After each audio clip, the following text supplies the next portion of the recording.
Well, howdy, traveler. Good to see you again. Especially now that that storm has passed. It's been a minute. Sorry about the way I acted last time. A little strange, I know. I just don't like the storm very much. Gives me the heebie-jeebies, you know? Anyway, I suppose you're here for another story. That's alright with me. You know, there's a few places in this world you couldn't pay me to go. The carnival's one of them. The Merryweather and Vance Spectacular, from what I heard, that's down south ways. It's full of painted smiles and bottled deformities and lies they call wonders. Sewers is another place, dark and smelly and covered in about 6 layers of cockroaches. Ooh, no thank you. And of course, there's the ocean. The bottom of the ocean is a place very few folks will ever see in person, if they're lucky. That place is dark and wet and, well, dark. See, the thing is, I don't know much more about it than that. It's dark, and I don't care for the dark personally. We know precious little about what's going on down there, and that, traveler, that is what makes it so damn scary. 'Cause mystery is just another word for danger we ain't named yet. This here story's about mystery, and one man who went a little too deep trying to solve it. You're a lucky boy, Marcus, a very lucky boy. Marcus's boss, Deke Dravich, had said one morning. He was a second-generation transplant from Voska, and like his kin, he seemed more than comfortable on the water and more than willing to make a deal with anyone with a hand to shake. I've got good news for you, my friend. Deke had said it was all good news, but of course he did. Without Marcus, he didn't have a lead diver for scrap runs, and at the moment, they were the only ones doing such a thing. What's this good news, then? Marcus asked as he sipped his morning coffee. Deke smiled at him. That gold tooth sure beamed in the mornings. I have just locked in the exclusive rights for Saint Elmo. It is our dive. Didn't the Elmo sink some 80 miles off the coast of Gallaway Bay? That's right past the edge of the drop-off, Deke. And that's way past our comfort zone. That's, 70 meters down? 72, actually. Went down 2 weeks ago. You're insane, Deke. Why would I... Because you're getting paid, Marcus. And this ship, this dead vessel, is home to riches. Deke moved closer, looking around the deck of the SS Anderson to make sure no one was in earshot, then passed him a page of an old ledger. This is the manifest from the Saint Elmo's last haul. Marcus looked it over. It was a transport vessel that ran from Cherry Hill to the Runasari Islands and back. Among the various goods the ship was transporting, 4 chests were logged differently. No listed contents, just secured by redacted, do not open. The added chests were noted as unmarked, received via courier, payment verified by Gallaway Customs Office. And what? Treasure? Deke rubbed his eyes like he was having to explain something to a child for the 1000th time. Marcus, what are the Runasari Islands famous for? Deke waited, but Marcus hadn't the faintest idea. He truly did wish he had paid more attention to these sort of things, but Marcus wasn't a planner, he was just a diver. I do not know, Deke, but I'm sure you'll tell me. Deke flashed his gold tooth again. Glimmer glass, Marcus. Raw cuts of it, straight from the volcano beds of Runasari. He stepped closer, voice dropping like he was handing over a state secret. Clearer than crystal, stronger than steel, but this isn't why it's priceless. He tapped the side of his head. They say when you hold a big enough piece, it shows you things, not reflections, truths, the kind that make a man weep or go mad, your truest self or something worse. Marcus squinted at him. And you believe that's what's in these crates? Glimmer glass that shows you things about your deeper self? Deke smiled again. That's right. Priceless gemstones, just waiting for you. Me? I told you, Marcus. You're a lucky boy. Oh, he was lucky, all right. He felt most lucky when he was stuck 60 meters below the surface. The sand he stood on was sloping downhill, and it faded to blackness only a meter or so ahead of him. He peered into the abyss through the small glass visor on his helmet. This was the deepest he'd ever dived before, and this was as reckless as he'd ever been. 60 meters of recklessness behind him, and a bit more pressure around his ribs ahead. Saint Elmo sat at 72, 12 more to go. The walk was slow and monotonous, and honestly, it bordered on boring. Marcus might not have dived this deep before, but death didn't scare him. Few things did. It was the way he'd died down here that frightened him. Drowning, bad way to go. He'd seen it happen before, to plenty of sailors taken before their time, but down here, alone, in the darkness, the tons and tons of water crushing you till what's inside you comes out. He could feel it pushing on his suit even now, even at, he checked his depth, 66 meters deep. He could feel the water pressing in on his chest. It wasn't painful yet, but Marcus had never felt so much like he'd been buried alive before. He looked up to see just a bit of sun, a single gleam just to remind himself that there was a sky waiting for him up there. But he was in the depths now. No sun down here. He had almost grown used to the silence when the ticker on his helmet started up. It always made him jump a bit when it first went off. He blinked. K-E-R-Y. Dick's spelling had always been shit, and he waited for more. You got air down there? Marcus rolled his eyes and tapped back on the brass pad strapped to his wrist. Short clicks for dots, longer presses for dashes. The cold water fought his glove every step of the way. Yes. A pause. The sea creaked around him, and then... Is it dark? Marcus snorted and tapped back. Same as always. Nothing came after that. No goodbye, no crackle of Deke's laugh. Just the slow hush of water pressing in. The ticker went dead again, and the silence had returned. As he continued down the slope, the angle grew more aggressive. Everything grew darker, and the realization hit him. Marcus had no idea just how dark it could get down here. He was just about to tap a short message to Deke, just to hear something besides his own breathing, when something appeared through the darkness. A light. A cluster of jellyfish was drifting by, all of them lit from within like lanterns. Their bodies pulsed with soft rhythmic light, gentle blues and ghostly pinks, fading into nothing as they passed. He froze, letting it glide past him like a ghost that didn't know it was dead. They glowed so bright that they shed light all around Marcus, and it was beautiful, until he could see more than a meter or so in front of him. No more than 5 or 6 paces ahead of him was the drop-off, the edge. There was no way he'd have seen that without the jelly's help. Marcus looked around, slightly worried now.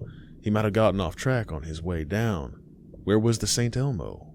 He checked his depth again. 72 meters. It was supposed to be here. Instinct took over, and Marcus followed the only light that he could see, the jellies. And as he followed them, there she was. The light from the jellyfish illuminated a shape in the darkness that was off to his right. At first, it looked more like a big rock at the edge of the drop-off, but then it came more into view. It was the ship, the Saint Elmo. Marcus reached the hull, boots dragging gently across the deck. Every step left a little puff of silt in the water behind him. He gave the hose a gentle tug, just a habit. He had to be careful not to let it get tangled behind him or get caught on a door frame. He'd come close once, but he didn't want to finish that thought. The outer door hung crooked, like a jaw that had been dislocated mid-scream. He slipped through, careful not to let his hose snag. The jellyfish light didn't reach in here. Blackwater stopped his vision only a few paces ahead, and particles floated through the narrow beam of his helmet lamp. Just a small arc of yellow light that cut through the dark. It wasn't a grand ship, just a cargo hauler.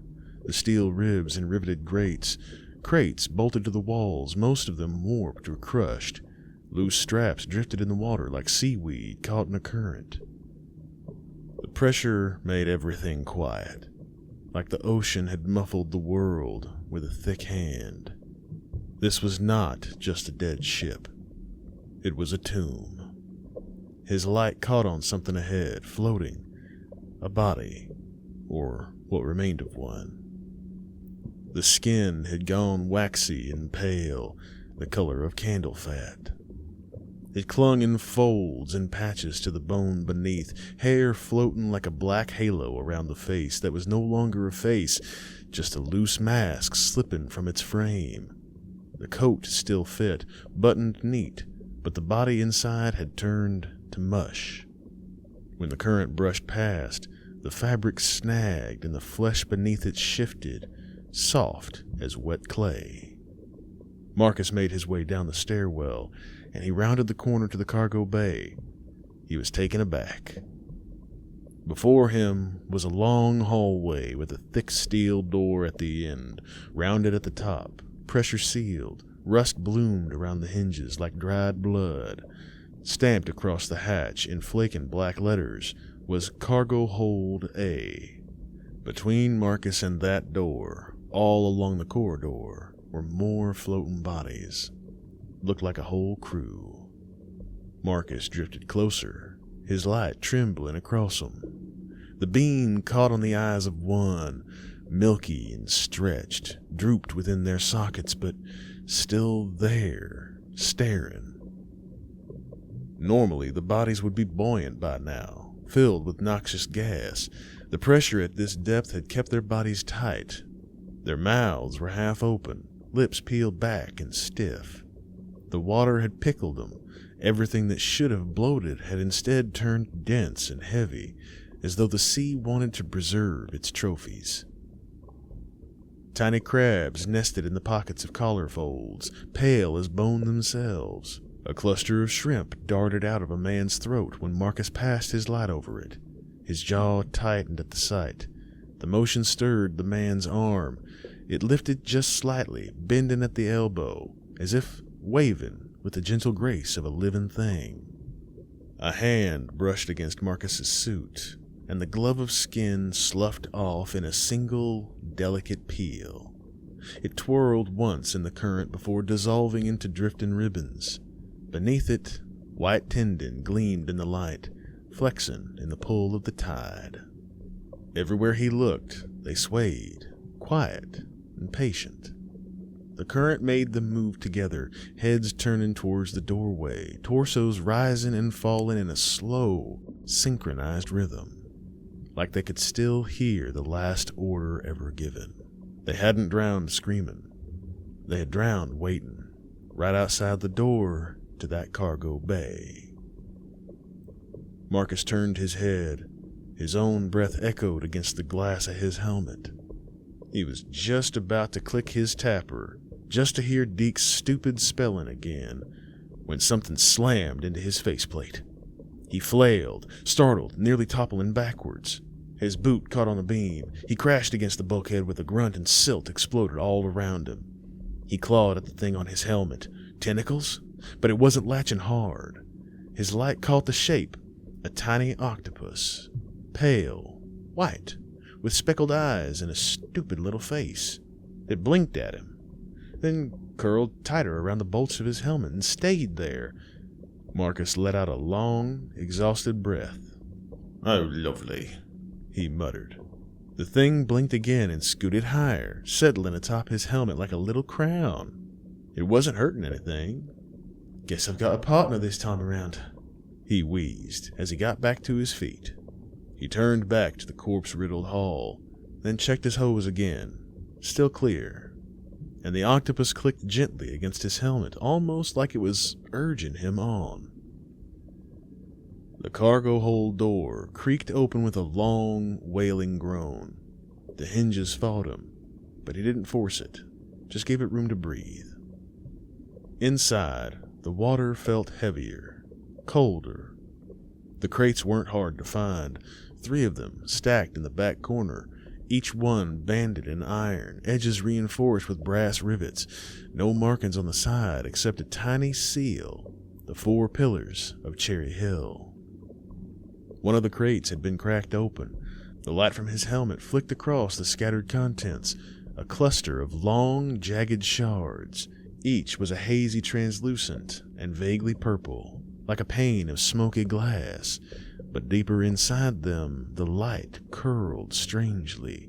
It bent wrong, like it wasn't passing through the way it should, like something inside wanted nothing to do with the light Marcus shed.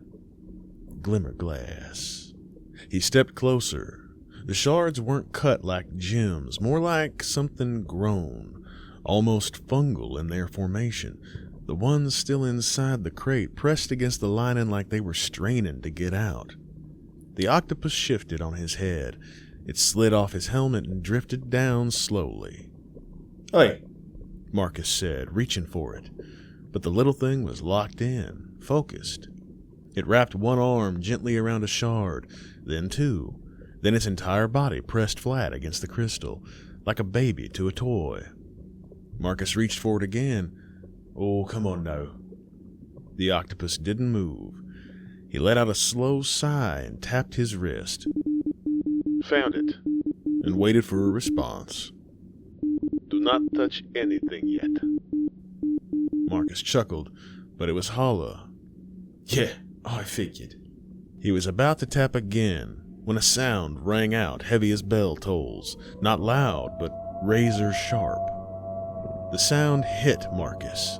His eyes flipped up and down, trying to see where it was coming from. The little octopus. It was humming.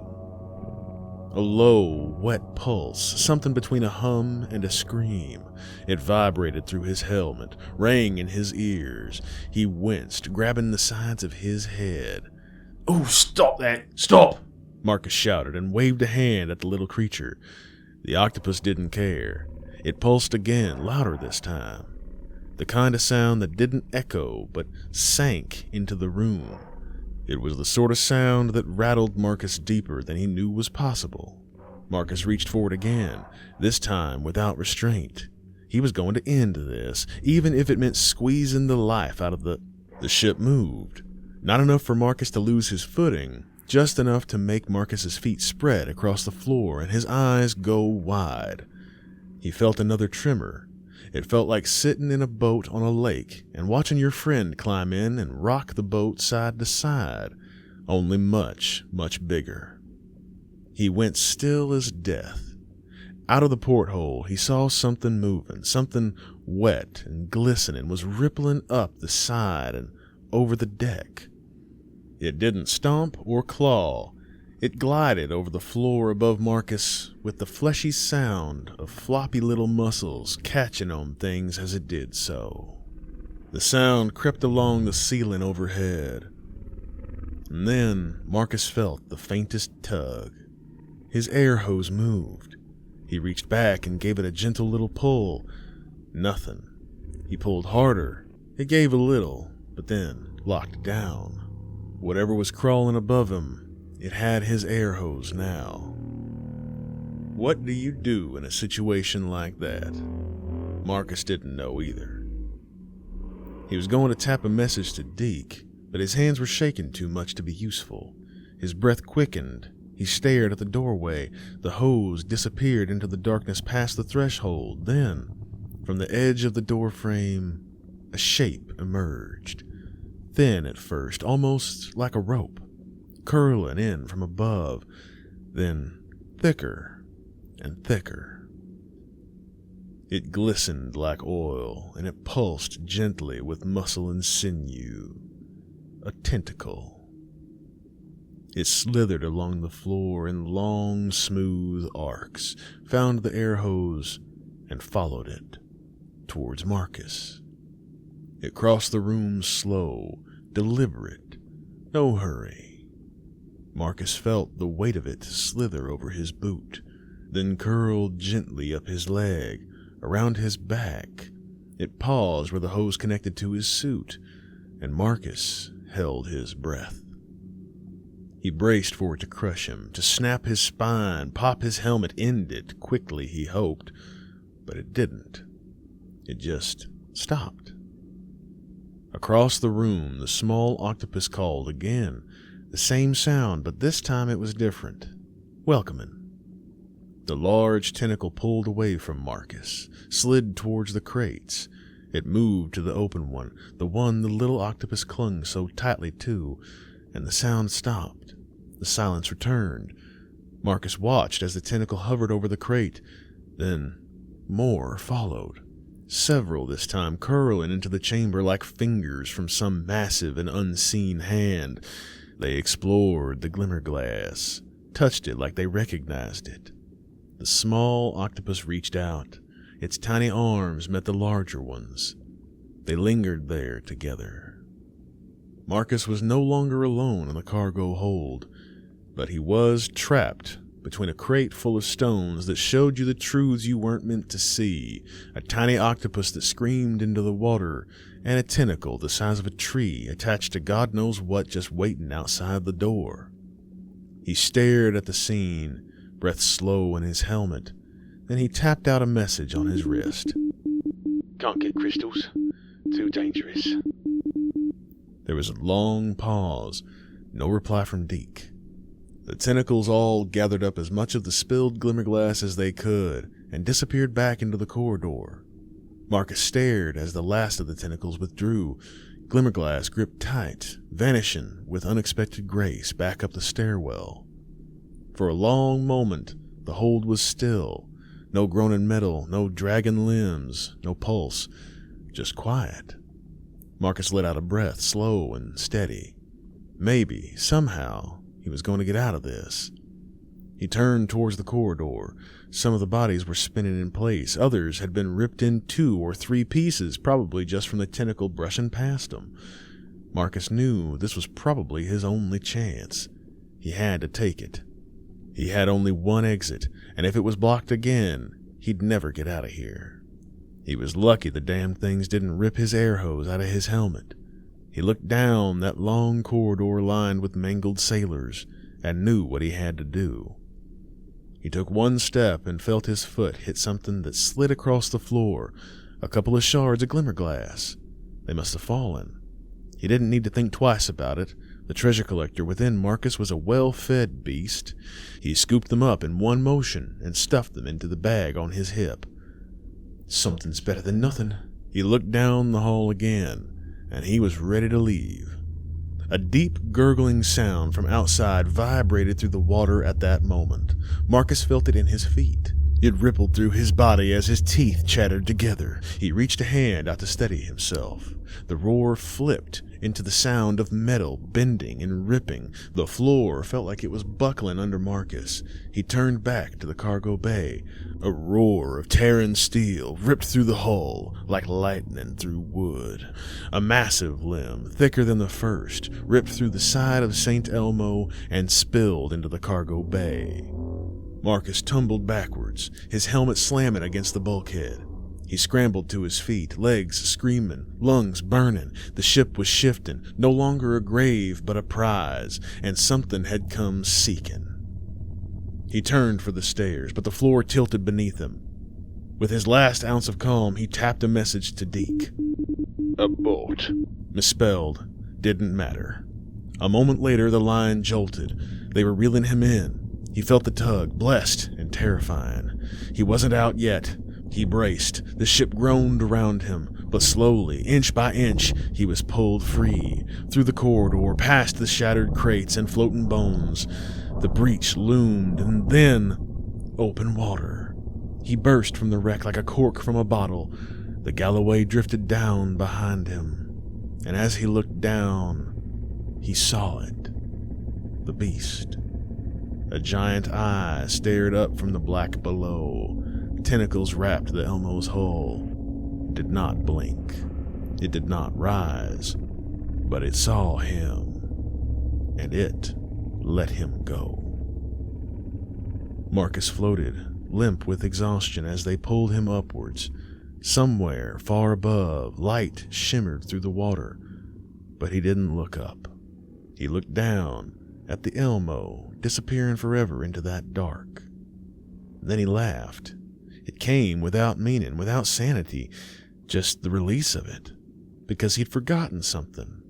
He checked his belt pouch, a handful of glimmerglass, fogged and humming. Oh shit! Marcus didn't feel that he was often right, but in this case, something was better than nothing. He would at least have something to show for all his efforts. What with, there came a tap on top of his helmet.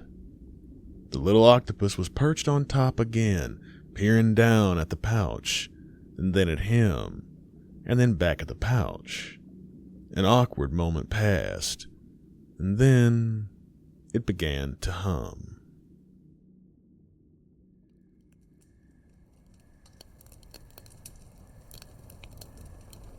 Well, I can't say that old Marcus got what he deserved.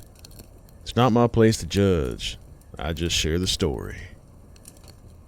It takes a better man, a braver man than me to go searching in that deep, dark abyss for anything, honestly. It's that fear of the unknown I mentioned.